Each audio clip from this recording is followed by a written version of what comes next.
नमस्कार दोस्तों, stock market studies में फिर से एक बार आपको बहुत बहुत स्वागत है। तो आज मैं फिर से आपके सामने कुछ इंपॉर्टेंट कंपनी का अपडेट शेयर करने वाला हूं। तो इस वीडियो को पूरा लास्ट तक जरूर देखिएगा और अभी तक अपने चैनल को सब्सक्राइब नहीं किया तो जरूर कर लीजिएगा। तो सबसे पहले मैं डिस्कशन करूंगा रिलायंस इंडस्ट्रीज के बारे में। देखिए, रिलायंस इंडस्ट्रीज आप सभी जानते हैं इंडिया के सबसे बड़ी एक कंपनी है। और जब से रिलायंस इंडस्ट्रीज के ऊपर अलग अलग न्यूज आया, अलग अलग प्रोजेक्ट साइन किए और जब बिग बिग डील ब्लैक मतलब वर्ल्ड के सबसे बड़ी asset management company black rock के साथ डील किया, तब से लेकर रिलायंस में एक पॉजिटिव थिंकिंग बढ़ते चले जा रहे हैं। और फाइनली कंपनी 2 दिन पहले रिजल्ट पब्लिश भी किए थे। किस तरीके से रिजल्ट पब्लिश किया वो देखना बहुत इंपॉर्टेंट है। चलो एक एक करके सारे पॉइंट्स मैं आपके साथ शेयर कर लेता हूँ। सबसे पहले रिलायंस इंडस्ट्रीज के ऊपर जो अपडेट है जो मैं आपको बताऊंगा यहाँ पे क्वार्टरली रिजल्ट का। देखिए, फाइनली मैं आपको रिजल्ट आने से पहले एक इंडिकेशन दिया था कि कंपनी का जो प्रॉफिट एंड लॉस है वो ईयर ऑफ ईयर बेसिस में टिल टू मंथ में जो रिजल्ट है वो अच्छा खासा देखने को मिला था। तो जिसके बेसिस में क्वार्टरली रिजल्ट भी अच्छा खासा आया। अगर देखेंगे तो पिछले सालों में करीबन 2,12,000 करोड़ के आसपास टोटल सेल्स था। इस बार वो बढ़ के हो चुके 2,36,000 करोड़ के आसपास। तो बेसिकली कंपनी के ऊपर सेल्स जो है वो अच्छा खासा ग्रोथ होता देखने को मिले और पिछले सालों की तुलना से भी और पिछले क्वार्टर के तुलना से भी। अगर कंपनी एक्सपेंस को मिटाने के बाद कंपनी का नेट प्रॉफिट जो हुआ, जो पिछले सालों से थोड़ा सा कम हुआ और यही कारण की वजह से शेयर में एक करेक्शन देखने को मिला। देखिए, हमेशा होता क्या है, एक एस्टिमेट किया जाता है कोई भी कंपनी के बिजनेस स्टार्ट करने से पहले, कोई भी क्वार्टर स्टार्ट होने से पहले। उस एस्टिमेट को बीट अगर ना कर पाए, बीट मतलब क्वार्टर क्वार्टर बेसिस में ग्रोथ और ईयर ईयर बेसिस में ग्रोथ, तो यहाँ पे क्वार्टर का ग्रोथ और ईयर का ग्रोथ दोनों में अगर ठीक ठाक एस्टिमेट जो किया गया था वो अगर बीट ना हो पाए तो शेयर में एक फॉल देखने को मिल जाता है। तो वही कारण है जिसके कारण की वजह से शेयर में जब रिजल्ट आया, कंपनी के ऊपर जब रिजल्ट आया, रिजल्ट आने के बाद लास्ट 2 डेज में एक करेक्शन मूवमेंट हम देखने को मिले। तो इसके लिए आपको टेंशन वाला कोई बात नहीं है कि कंपनी के ऊपर रिजल्ट खराब हो गया तो क्या करूं, क्या इस कंपनी के ऊपर मैं एग्जिट कर लूं। देखिए, एग्जिट करना, बाय करना, सेल करना सब कुछ आपके हाथ में होना चाहिए। मेरा काम है आपको चीजों को समझाना। देखिए, रिलायंस जैसे कंपनी के ऊपर अगर इस तरीके से डर कर भाग जाएंगे तो शायद मुझे लगता है आपको स्टॉक मार्केट में नहीं है, आपको एफडी के ऊपर काम करना चाहिए। क्योंकि मार्केट में इस तरीके से फ्लक्चुएशन सिचुएशन आपको हमेशा दिखेगा। आज वॉर के सिचुएशन है, कल कोविड के सिचुएशन फिर से आ सकते हैं। तो इस तरीके से सिचुएशन आएगा, आपको इसको झेलकर आगे बढ़ना है। तो जो लोग सोच रहे हैं कि इस तरीके से कंपनी के ऊपर क्या किया जाए, उसके लिए एक पॉइंट्स मैं आपके साथ शेयर करूं। तो कंपनी के ऊपर पहले देखिए मैंने एक ट्रेड लेके रखा हूँ और जो ट्रेड यहाँ पे बना है मुझे वो कुछ इस तरीके से देखने को मिले, कब विद पैटर्न्स का। तो फाइनली यहाँ पे ब्रेकआउट हुआ। ब्रेकआउट होने के बाद देखिए कंपनी धीरे धीरे करके ऊपर गया, हायर हाई बनते बनते वो आगे बढ़ रहा है। तो वो जो टारगेट लेके चल रहा है वो करीबन 3,200 के आसपास में टारगेट लेके चल रहा हूँ। और देखिए, आज मैं ये वीडियो बनाकर आपको शेयर नहीं कर रहा हूँ। जब यहाँ पे कब बना था तभी वीडियो बनाया, जब हैंडल बना तभी वीडियो बनाया, जब ब्रेकआउट हुआ, जब मैंने एंट्री लिया तभी मैंने वीडियो बनाकर आपके साथ शेयर किया। तो मैं हमेशा आपको शेयर इसीलिए करता हूँ क्योंकि आप सारी चीजों को समझ पाए, आप प्रीवियस इस तरीके से पैटर्न्स को बैक टेस्टिंग कर पाए। अगर बैक टेस्टिंग करके आपको लगे कि हाँ इस तरीके से पैटर्न्स में काम बन सकता है, तो आप जरूर उस आपके रिस्क को मैनेज करके आप काम कर सकते हैं। देखिए, मैं आपको हमेशा बोलता हूँ कि मैं कोई सेबी रजिस्टर्ड पर्सन नहीं हूँ कि मैं जो ट्रेड ले रहा हूँ आपको भी मैं कहूँ कि आप भी ट्रेड लीजिए, ऐसे बिल्कुल नहीं। मैं कभी भी कह नहीं सकता और कभी कभी भी कहूंगा भी नहीं। और मेरा कोई भी पेड वर्जन नहीं है कि मैं आपको सारी चीज दिखा रहा हूँ यहाँ पे और बाद में पीठ पीछे आपको कोई भी प्रोडक्ट बेच रहा हूँ, मतलब कोई भी आपको टिप्स बेच रहा हूँ, ऐसे बिल्कुल नहीं। मेरा मकसद यही है कि मैं जो काम मैं खुद कर रहा हूँ, जहाँ पे मुझे खुद प्रॉफिट मिल रहा है, उस पॉइंट्स को आपको साथ शेयर करूँ, उस पॉइंट को आपको समझा सकूं कि आप खुद समझकर आप खुद इंडिविजुअल ट्रेडर बने। किसी के टिप्स लेकर, हेल्प लेकर जरूरत नहीं है। अगर आप मेरे इतने वीडियो देखकर अगर समझ चुके हैं तो मेरे वीडियो देखने का कोई जरूरत नहीं है। क्योंकि मेरा मकसद ये नहीं कि मैं आपको हमेशा वीडियो दिखाता रहूं और उस बेसिस में आप कंपनी के बारे में जानकारी मिलता रहे। तो आप खुद भी रिसर्च कर सकते हैं। हाँ, आप कहेंगे सर मेरे पास उतना टाइम नहीं है, कौन सा कंपनी के ऊपर काम किया जाए, कौन सा कंपनी के ऊपर कब सिचुएशन बना है, उसके ऊपर एनालिसिस मैं खुद करूंगा। सिर्फ कंपनीज के बारे में आप एक बार वीडियो बनाकर शेयर करिएगा, तो वो काम मैं जरूर आपके साथ शेयर करता रहूंगा। तो रिलायंस जियो के ऊपर मैं एक ही बात कहूंगा कि कंपनीज के ऊपर सिर्फ यही पॉइंट्स के कारण शेयर में थोड़ा सा फॉल देखने को मिले। और बाकी देखिए, निमुरा जैसे बड़े एक इंस्टीट्यूशन ने इसकी एडजस्टमेंट किया है रिलायंस इंडस्ट्रीज के प्राइस का, टारगेट का। वो एडजस्टमेंट प्राइस क्या है आप खुद ही देख सकते हैं।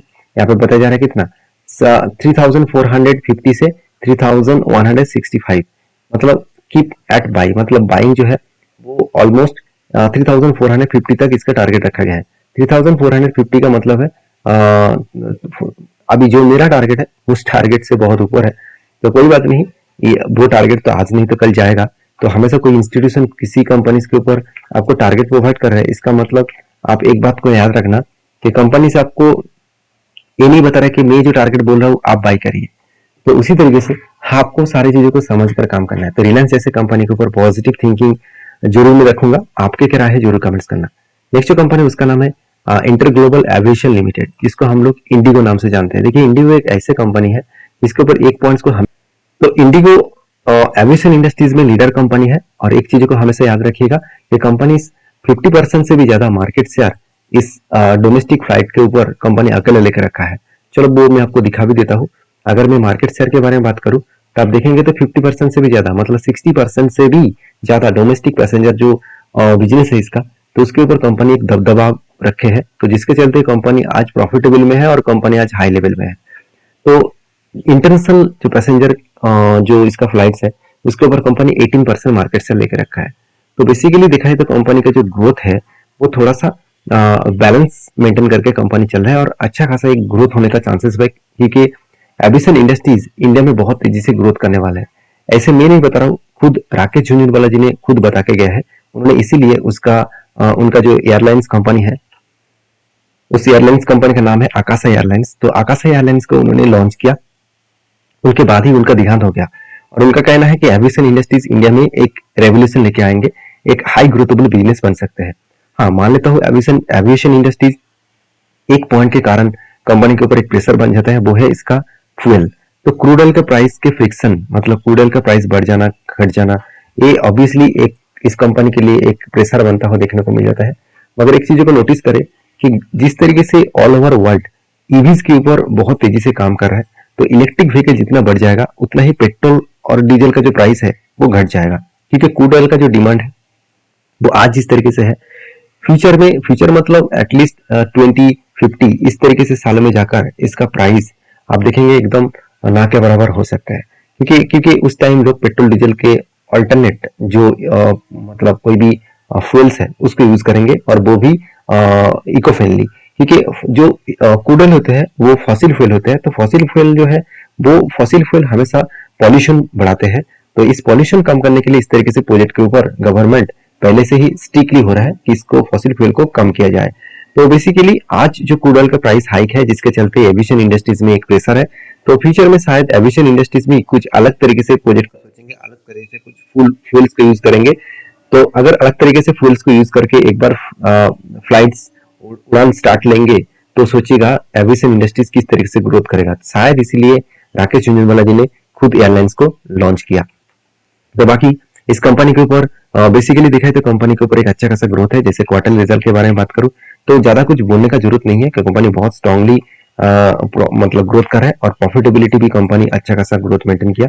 अभी नेक्स्ट क्वार्टर में जो रिजल्ट आने वाला है वो क्या होने वाला है वो भी देखिए, आपको बता दूं कंपनी नेक्स्ट जो ईयर का रिजल्ट आने वाला है, नेक्स्ट जो क्वार्टर का रिजल्ट आने वाला है वो शानदार तरीके से कंपनी का सेल्स बढ़ता हुआ देखने को मिले, और प्रॉफिट जो कंपनी लॉस मेकिंग कंपनी बन गए थे वो इस बार हाईएस्ट प्रॉफिट दिखाने वाले हैं। शायद इस तरीके से प्रॉफिट पहले से ही एक अंदाजा लग गया है, उसके चलते कंपनी धमाका परफॉर्मेंस कर रहा है। देखिए मैं हमेशा बोलता आया हूँ कि कोई भी शेयर अगर लगातार ऊपर जा रहा है तो सोचिएगा उसका क्वार्टरली रिजल्ट आने से पहले अगर वो ऊपर गया तो सोचिएगा रिजल्ट अच्छा खासा आने का चांसेस है। क्योंकि हम लोग गलती यही करते हैं, रिटेल पब्लिक यही गलती करते हैं, जिस दिन रिजल्ट पब्लिश होते हैं उस दिन हम लोग बाय करते हैं और उस दिन हम लोग फंस जाते हैं। क्योंकि रिजल्ट के दिन ही जो बड़े इंस्टीट्यूशन पहले ही माल उठा के रखे हैं, जो इतने हाई वॉल्यूम के साथ माल उठा के रखे हैं, वो उस दिन एग्जिट करेंगे। इसका रिजल्ट कब आएगा? इसका रिजल्ट का डेट अनाउंसमेंट हो चुके हैं 30 मई, उस दिन कंपनी के रिजल्ट आने वाले हैं। तो बेसिकली इस कंपनी के ऊपर एक पैटर्न बना था जिस पैटर्न के बेसिस में मैंने काम किया। तो कुछ इस तरीके से एक रेंज क्रिएट हुआ, उसके बाद फाइनली यहाँ पे ब्रेकआउट हुआ, रिटेस्ट किया, उसके बाद ऊपर जाने का कोशिश करें।